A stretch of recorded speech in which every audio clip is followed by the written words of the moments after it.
Frid och shalom, älskade vänner, det är en chockerande utveckling som vi ser just nu. Som en skrämselkampanj har en del människor i Berlin börjat märka ut byggnader där judar bor med en Davidsstjärna. Ja, ni. En demonisk aktivitet rör sig över hela jorden. Hamas kommer inte att diktera Israels framtid. Guds ord har redan gjort det. Och mycket av det här finns skrivet i Daniels bok, säger Amir. Och när det kommer till rapportering från Israel så var väldigt försiktiga vänner, för det pågår mycket fake news förstås. Det är ett mediakrig också samtidigt. Jag håller mig till Amir när jag refererar här då. Och det är märkligt, för Herren talade till Amir om att stanna i Israel och skapa ett stort utrymme för att senare undervisa israeler och en studio till att sända till världen. Så Gud långt innan det här började. Och han visste inte att saker och ting skulle bli så här stora, monumentala. Han anade inte att det här skulle bli den största tragedin i det moderna Israels historia. En händelse som kommer att omforma Mellanöstern och hela världen. Ja, det tror jag. Inget kommer att bli så likt efter det här. Ja, vi upplever en mycket mörk aktivitet runt om i världen med de största manifestationerna som någonsin i moderna Israels tid är just nu. Och det kommer ju en sammansatt film om läget här till sist, och då kommer ni förstå att vi är på randen till ett världskrig faktiskt. Som det ser ut, men vi tror rättare sagt att det här kommer att accelerera ändens tid mycket fort. Ja, det är ju så då att vi som tror på Jesus, nu gäller det verkligen att hålla sig lugn och fokuserad, att vara i ordet och att lita på Herren. Rescue operation. In the midst of the heaviest conflicts in the Zikim region, an Israeli Skorsky made a critical landing on the front lines in the southeast. Given the circumstances, the OHLINS K9 unit initiated a large-scale operation to protect helicopters in the region. To evacuate the local population remaining in the residential areas west of the 4th Highway, the Israeli army conducted a major operation. Due to the continuous attacks by Hamas terrorist groups located in the south of the region, Israeli forces carried out a crucial rescue operation with real-time intelligence from unmanned aerial vehicles. As a result of Hamas forces constantly targeting residential areas in the region with guided anti-tank missiles, Israeli forces had to rescue the local population who couldn't leave the area. The Israeli army, by landing Skorsky helicopters at the most critical point of the front line, identified and destroyed the locations where guided missiles were launched with tanks. As a result of this operation at the most critical point of the front line, Israeli forces dealt a significant blow to Hamas forces. The Nukhba, the elite unit of Hamas forces located in the north of Gaza, continues to resist in the region. In order to eradicate the organization that continuously conducts infiltration operations, the Israeli Air Force conducted a comprehensive cleansing operation. Israeli intelligence aircraft took off again and returned to their base after collecting intelligence over Gaza for more than 10 hours. In this situation, intelligence aircraft launched a large-scale operation to root out the Nukhba unit, the elite unit of Hamas forces in northern Gaza. The intelligence aircraft directed Israeli fighter jets in real time to initiate a clearing operation in the region. Following the intense bombardment, the main headquarters of the Nukhba unit was struck. After the strike on this headquarters, Israeli intelligence reported that the battalion commander had been killed. Recognizing that the disruption of the Nukhba unit's command chain would cause panic, intelligence conducted a second attack on the same base. As a result of the second attack, the Nukhba unit, having lost their commanders, suffered heavy losses. Thus, Israeli intelligence revealed its efforts to eliminate the most elite unit of Hamas forces before a major ground operation. The Israeli Ministry of Defense confirmed the attacks, sharing the information that unmanned aerial vehicles were constantly surveilling the military base. Following the increase in Israeli Air Force attacks, the local population who evacuated northern Gaza is still being confronted by Hamas forces. Israeli fighter jets continue to target Hamas elements on the main migration route they have identified. In this process, the armored vehicles used by Hamas forces to block the road are being rendered ineffective. The Israeli army, attempting to facilitate the movement of people to the south of Gaza, is neutralizing Hamas forces, attempting to set up roadblocks with unmanned aerial vehicles and precision-guided missiles. In the event that people move south, the Israeli army is ready to enter the north of Gaza from 7 points. Due to the continuous clashes between units in the Zikim region and Hamas forces, Israeli forces have also taken measures to defend 5 main points. Defense forces, aiming to thwart Hamas forces' attacks with reinforced defensive barriers, have successfully repelled 3 infiltration attempts so far. Due to the unsuccessful infiltration attempts, the Hamas organization has resorted to launching short-range missiles at Israeli territory continuously. While the Iron Dome air defense system has shown a highly successful performance, it falls short in intercepting some of the numerous missiles fired because Hamas forces are launching over 200 missiles in a single attack. As a result, even though the Iron Dome system is one of the world's best defense systems and performs at 100%, it cannot intercept 2-3 missiles at a time. Therefore, production has been accelerated for the active use of the most special system developed in Israel's defense industry on the front line.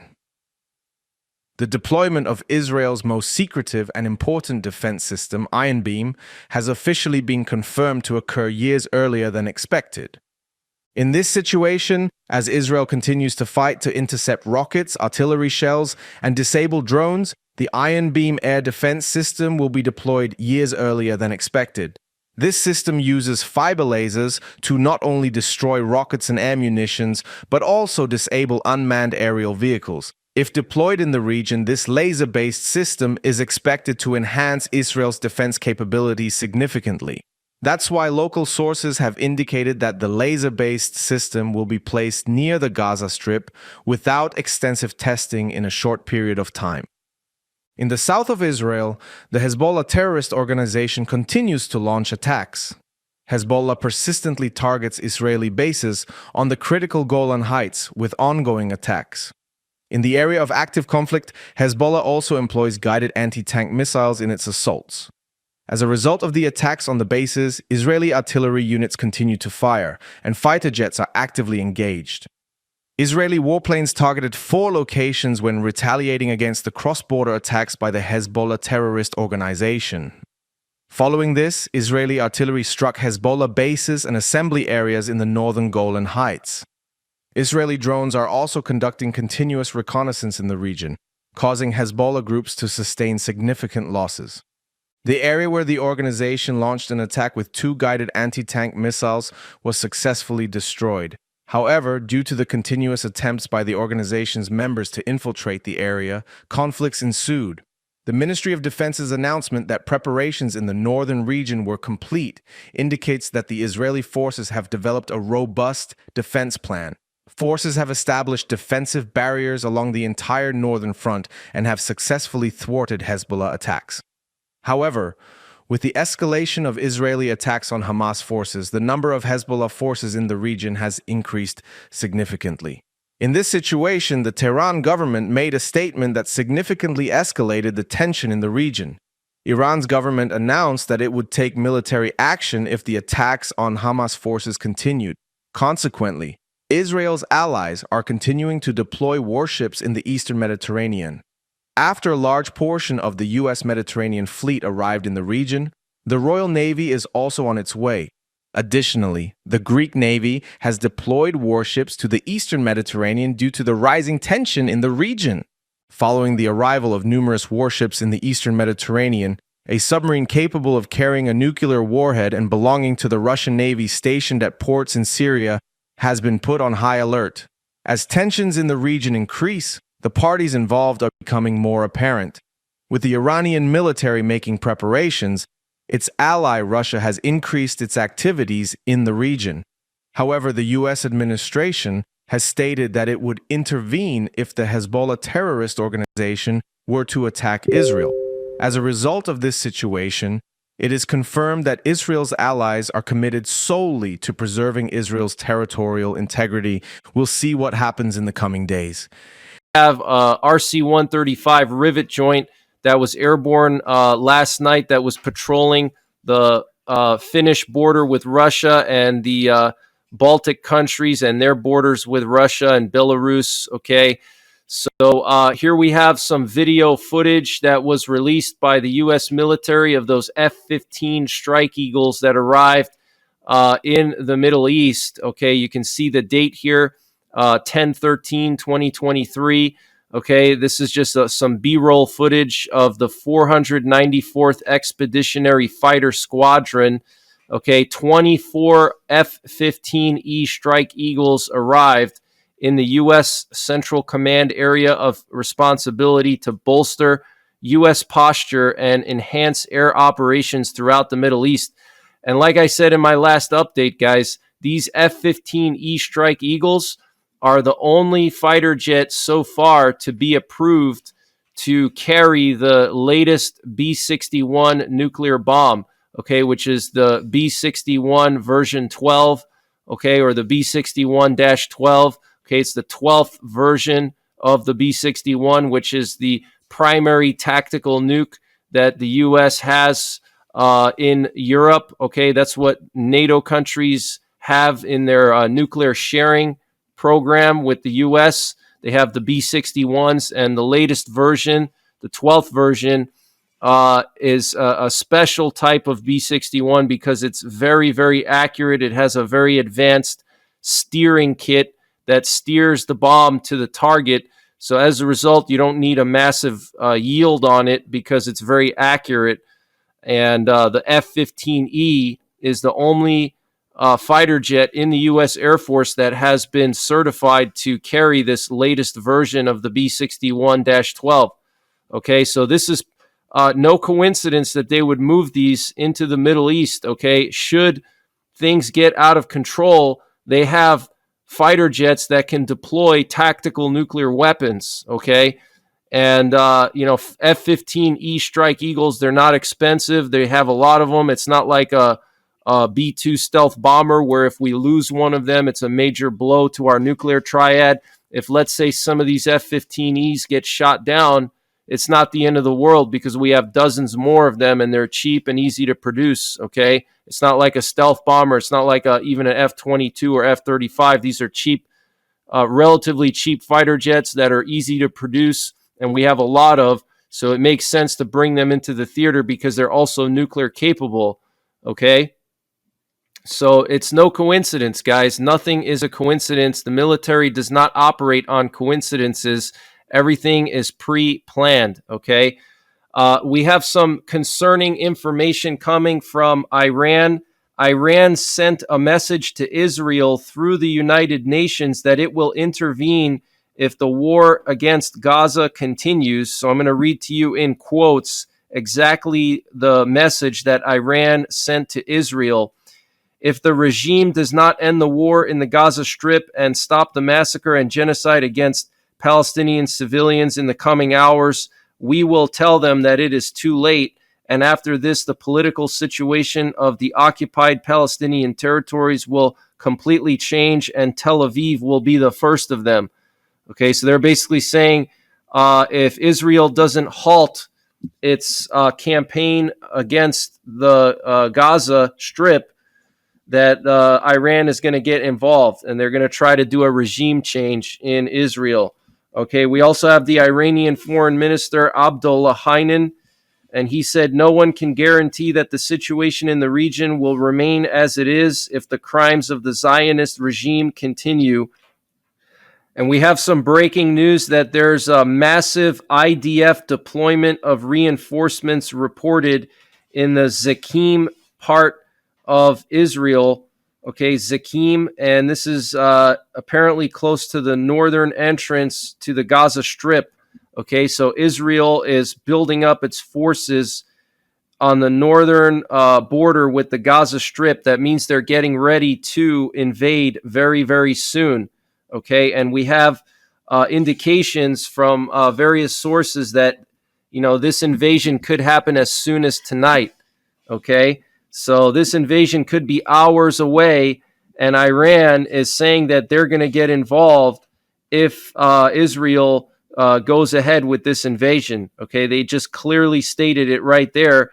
And we have the Iranian foreign minister making his rounds through all the Middle Eastern countries. He went to Syria, he went to Iraq, he went to meet with Hezbollah. Now he's meeting with the leaders of Hamas.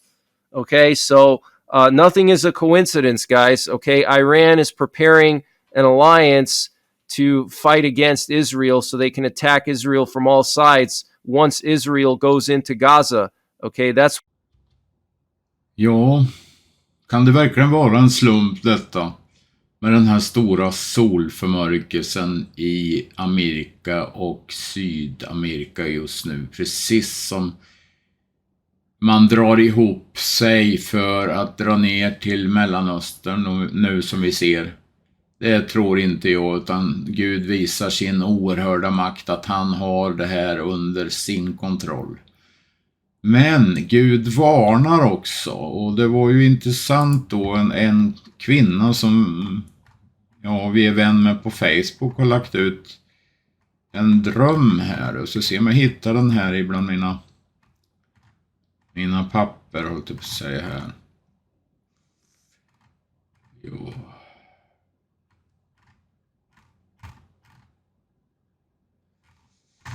Så vi ser.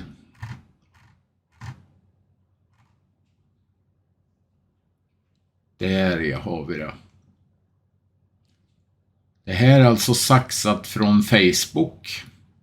Och det här överensstämmer exakt med en dröm som en numera avliden vän till oss hade på ett möte i Vrångö när vi var där och hade en föreläsning om ändens tid för många år sedan. Då hade han en dröm samma natt ute på Vrångö. Och han såg alltså och det finns på vår sida förresten, om ni går in så står det en varning från Vrångö eller något på Uppenbarelse Profetia. Han hade en dröm att han såg in i hus och hem, och han såg hur de levde för det materiella. Och att om de visste, sa Herren åt honom på natten, hur kort tid det är kvar så skulle det vara fullt här i kyrkan. Och så grät den här mannen. Ja, att han gick bort i en stor sorg. Han hade verkligen med Gud att göra. En sån här härlig bönemänniska, gripen av Herren. Ja, då läser jag upp den här drömmen hon hade det här då. Som handlar om samma sak, att sluta upp och leva för världen. Kan Gud varna tydligare? Jag hade en märklig dröm i natt. Vi träffade vänner, vi hade trevligt och pratade och skrattade. Och när vi stått en stund så kom det ännu fler vänner. Och samtalet började med allt världsligt. Hus, stugor, insatslägenheter med mera. Mitt i samtalet kände jag att jag skulle gå ut och dela ut stearinljus till människor. Och jag gick ut ifrån samtalet och jag sprang omkring och delade ut stora, långa, röda antikljus. Och då blev folk glada. Nu menar jag inte att det är fel med hus och stugor och insatslägenheter med mera. Nej, det är inte fel.